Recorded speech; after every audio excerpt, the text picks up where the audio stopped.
ولم يكن له كفوا أحد الله أكبر الله। আপনিও কি এমন করেন? আপনিও কি এমন সমস্যার মুখে পড়েন? ইনশাআল্লাহ এই ভিডিওটি দেখার পর ঈদের নামাজ শিখে যাবেন। মোবাইল স্ক্রিন রোটেট করুন।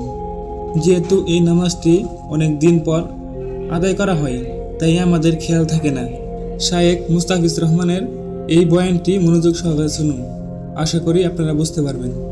প্রথমেই মানুষের ভেতরটা এরকম চিপ মারা শুরু করে কিছু পোলাপানের, যে হাত কি বাঁধবো না ছেড়ে দেবো, বাঁধবো না ছেড়ে দেবো। আর কিছু কিছু লোক তো এভাবে তাকায় থাকে, মানে ইমাম সাহেব নামাজ পড়াইতেছে সামনে, আর বাঁকা চোখে আরেকজনের হাতের দিকে তাকায় আছে। আর যদি টুপিওয়ালা হয়েছে তাহলে তো কোনো কথাই নাই। ধরেন একটু দাড়িওয়ালা টুপিওয়ালা যদি হয় তাহলে জানবে, আর কেউ জানুক না জানুক এই টুপিওয়ালা হয়তো বা ঠিক মতোই জানে। এর লেগে 5 জনের চোখ 10 জোড়া চোখ এর দিকে তাকায় থাকে যে হাত বাঁধতেছে না ঠিক। আর কনফিউশন হবে না ইনশাআল্লাহ তাআলা।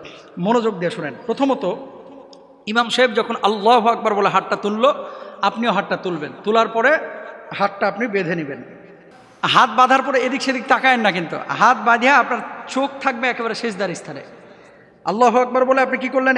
প্রথমবার হাত বেঁধে নিলেন, সুবহানাকাল্লাহুম্মা ওয়া বিহামদিকা ওয়া তাবারাকা ইসমুকা ওয়া তাআলা জাদ্দুকা, ছানা পড়লেন। ছানা পড়ার পরে আবার আল্লাহু আকবার বলে ইমাম সাহেব হাত তুললো, আপনারাও হাত তুলে হাতটা ছেড়ে দেবেন। আবার আল্লাহু আকবার বলে ইমাম সাহেব হাত তুললো, আপনারাও হাত তুলে হাত ছেড়ে দেবেন। কয়বার গেল? 2 বার হাত ছাড়লেন। এবার আল্লাহু আকবার বলে ইমাম সাহেব আবার তাকবীর দিবে, আপনারাও তাকবীর দিয়ে ইমাম সাহেব হাত বাঁধবে, আপনারাও হাত বেঁধে নেবেন। আর ডান বামে তাকাবেন না, তাকাবেন হচ্ছে নিচে নিচে সিজদার স্থানে। এবার ইমাম সাহেব হাত বেঁধে নিল। তাহলে প্রথম রাকাতে হাত ছাড়ছেন কয়বার? 2 বার। মনে রাখবেন, প্রথম রাকাতে কয়বার? 2 বার হাত ছাড়ছেন। ইমাম সাহেব সূরা ফাতিহা পড়বে, সূরার সাথে সূরা মিলাবে, আপনারাও সূরা ফাতিহা শুনবেন এবং সূরা মিলাবেন।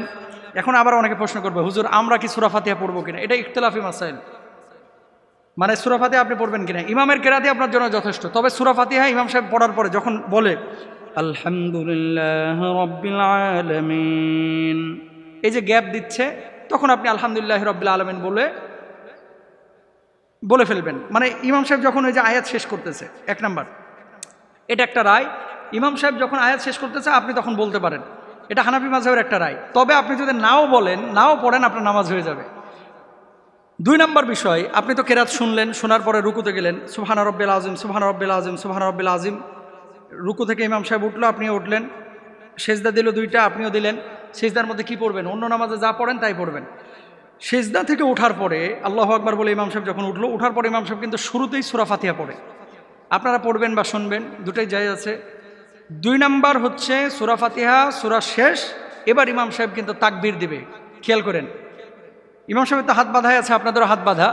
আল্লাহু আকবার বলে ইমাম সাহেব হাত তুলে হাত ছেড়ে দেবে, আপনারাও ছেড়ে দেবেন। কয়বার গেল? 1 বার। 2 নাম্বার, ইমাম সাহেব আবার আল্লাহু আকবার বলে হাত তুলে হাত ছেড়ে দেবে। 3 নাম্বার, আল্লাহু আকবার বলে আবার ইমাম সাহেব হাত তাকবীর দিয়ে হাত তুলে হাত ছেড়ে দেবে। তাহলে হাত ছাড়লেন কয়বার? 3 বার। 4র্থবার আর কিন্তু হাত বাঁধবেন না। অনেকে কি করে, ওই হাত ফেলার পরে এদিক এদিক তাকায় যে কিরে এখন কি করবো। এরপরে একবার বাঁধে, একবার ছাড়ে, বাঁধে, একবার, কার্টুনের মতো দেখা যায় আর কি। মানে একেবারে হুলস্থুল কারবার না, হাত ছেড়ে রেখে দেবেন। এরপর ইমাম সাহেব তাকবীর বলবে, আপনি রুকুতে চলে যাবেন। আবার রুকু তাসবিহ পড়লেন, সামি আল্লাহু লিমান হামিদা বলল, 2 সেজদা করলেন, সেজদার পরে সালাম ফিরে নামাজ শেষ করলেন।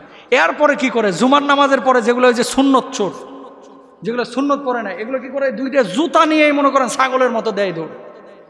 ঈদের নামাজের খুতবা কিন্তু পরে, এটা শোনা আপনার জন্য ওয়াজিব। যদি এই খুতবা না শোনেন আপনার গুনাহ হবে, ওয়াজিব তরকের কারণে। কেউ খুতবা না শুনে বাড়িতে যাবেন। আর ইমামদেরকেও আমি বলবো যে শক্তভাবে আপনারা হ্যান্ডেল করবেন এগুলো। ওই কি করে, সভাপতিও খুশখুশ করে, কারণ টুপি ছাড়তে হবে, কালেকশনের বিষয় আছে। যত কালেকশন সব হচ্ছে খুতবার পরে। খুতবার আগে টুপি নিয়ে যেটা উঠবে এটার বসায় দেন, যেটা রুমাল নিয়ে উঠবে এটার বসায় দেন। লোভ সামলাইতে পারে না যে আজকে এত মুসল্লি, আরে একটা টান দিলেই তো 20-22 হাজার উঠে যাবে। সভাপতি সাহেবের নামাজ হয় কিনা, সেক্রেটারি সাহেবের নামাজ হয় কিনা, এটাও সন্দেহ আছে যারা এরকম আর কি টেন্ডেন্সি। আরে ভাই, যেটা নসিবে আছে এটা আসবে তো, এটা তো আপনার বাড়ির টাকা না, ঈদগাহের টাকা বা মসজিদের টাকা, এত ভাবার কি আছে? খুতবা শেষ, এবার ইমাম সাহেব দুরূদ শরীফ পড়েন, তাকবীর বলেন, আল্লাহু আকবার আল্লাহু আকবার লা ইলাহা ইল্লাল্লাহ, এগুলো পড়বেন। সে সময় আপনারা কালেকশন করেন। এ হচ্ছে ঈদের নামাজ। এর চাইতে সহজ করে আর বোঝানোর কোনো কায়দা নাই। আল্লাহ আমাদের সবাইকে বোঝার তৌফিক দান করুন। لا تحسبن الدين بعيد عن حب